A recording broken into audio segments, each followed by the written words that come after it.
ಯಕ್ಷಗಾನ ಗುರುಗಳು, ಕವಿ, ವಿದ್ವಾಂಸ ಮತ್ತು ಗೀತಾ ನಾಟಕಕಾರ ಗಣೇಶ್ ಕೊಲೆಕಾಡಿ ಅವರು ನಿಧನರಾಗಿದ್ದಾರೆ. ಕಳೆದ ಹಲವು ವರ್ಷಗಳಿಂದ ಅನಾರೋಗ್ಯದಿಂದ ಬಳಲುತ್ತಿದ್ದ ಇವರು ಶುಕ್ರವಾರ ಇಹಲೋಕ ತ್ಯಜಿಸಿದ್ದಾರೆ. 60ಕ್ಕೂ ಹೆಚ್ಚು ಯಕ್ಷಗಾನ ಪ್ರಸಂಗ, ತುಳು ಮತ್ತು ಕನ್ನಡದಲ್ಲಿ 6 ನಾಟಕಗಳನ್ನು ರಚಿಸಿದ್ದ ಗಣೇಶ್ ಕೊಲೆಕಾಡಿ ಅವರು ತಾಳಮದ್ದಲೆಯ ಅರ್ಥಧಾರಿಗಳು ಕೂಡ ಆಗಿದ್ದರು. ಇವರ ನಿಧನಕ್ಕೆ ಕಲಾವಿದರು, ಯಕ್ಷಗಾನ ಅಭಿಮಾನಿಗಳು ಕಂಬನಿ ಮಿಡಿದಿದ್ದಾರೆ.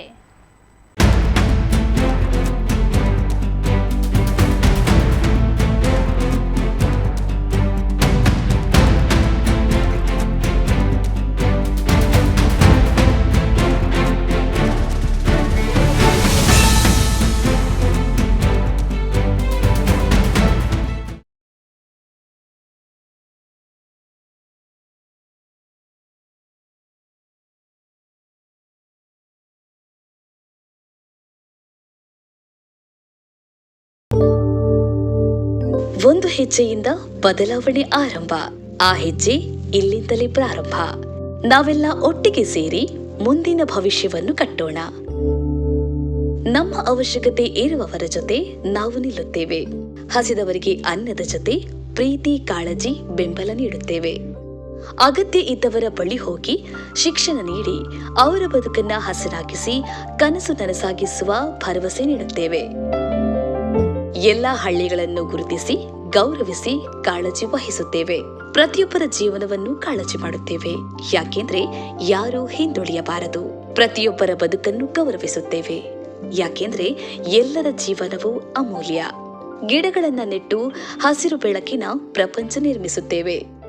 ನಮ್ಮ ಕಾಳಜಿಗೆ ಮಿತಿಯೇ ಇಲ್ಲ. ಪ್ರತಿಯೊಬ್ಬರನ್ನ ಸಬಲೀಕರಣಗೊಳಿಸುತ್ತೇವೆ. ಯಾರೂ ಹಸಿವಿನಿಂದ ಬಳಲಬಾರದು. ಮಹಿಳೆಯರ ಬದುಕು ಬದಲಾದ್ರೆ ಸಮುದಾಯವೇ ಬದಲಾದಂತೆ. ಘನತೆಯ ಕಾಳಜಿಯಿಂದ ಮಹಿಳಾ ಸಬಲೀಕರಣ ಮಾಡುತ್ತೇವೆ. ಕಲಿಕೆಯಿಂದ ಬದಲಾವಣೆ, ಆ ಬದಲಾವಣೆಯಿಂದ ಪ್ರಗತಿ. ಯುವ ಮನಸ್ಸುಗಳಿಗೆ ಮಾರ್ಗದರ್ಶನ ನೀಡಿ ನಾಯಕತ್ವ ಬೆಳೆಸುತ್ತೇವೆ. ಎಲ್ಲರೂ ಒಟ್ಟು ಸೇರಿ ಕಾಳಜಿ ಮಾಡುತ್ತೇವೆ. ಯಾಕೆಂದ್ರೆ ಒಗ್ಗಟ್ಟು ನಮ್ಮನ್ನ ಗಟ್ಟಿಯಾಗಿಸುತ್ತದೆ. ಸಮಾಜ ಸೇವೆಗೆ ನೀಡುವ ಪ್ರತಿ ಕೊಡುಗೆಯನ್ನ ನಿಷ್ಠೆಯಿಂದ ಮಾಡುತ್ತೇವೆ. ಇಂದೇ ಬದಲಾಗಿ. ಯಾಕೆಂದ್ರೆ ನಾಳೆ ಇಂದೇ ಆರಂಭವಾಗುತ್ತದೆ. ಪ್ರತಿ ಸಾಮರ್ಥ್ಯವನ್ನ ಗಣನೆಗೆ ತೆಗೆದುಕೊಳ್ಳುತ್ತೇವೆ. ಪ್ರತಿ ಸಹಾಯವೂ ಗಣನೀಯ. ಪ್ರತಿ ಸಹಾಯವೂ ಬದಲಾವಣೆ ತರುತ್ತದೆ. ಶಿಕ್ಷಣ ಸಬಲೀಕರಣಕ್ಕೆ ದಾನಿಗಳಾಗಿ. ಲೋಬೋ ಫೌಂಡೇಶನ್. ಬೆಳವಣಿಗೆ ಹಾಗೂ ಬದಲಾವಣೆಗೆ ಜೊತೆಗಿರೋಣ. ಉತ್ತಮ ಭವಿಷ್ಯವನ್ನು ಕಟ್ಟೋಣ.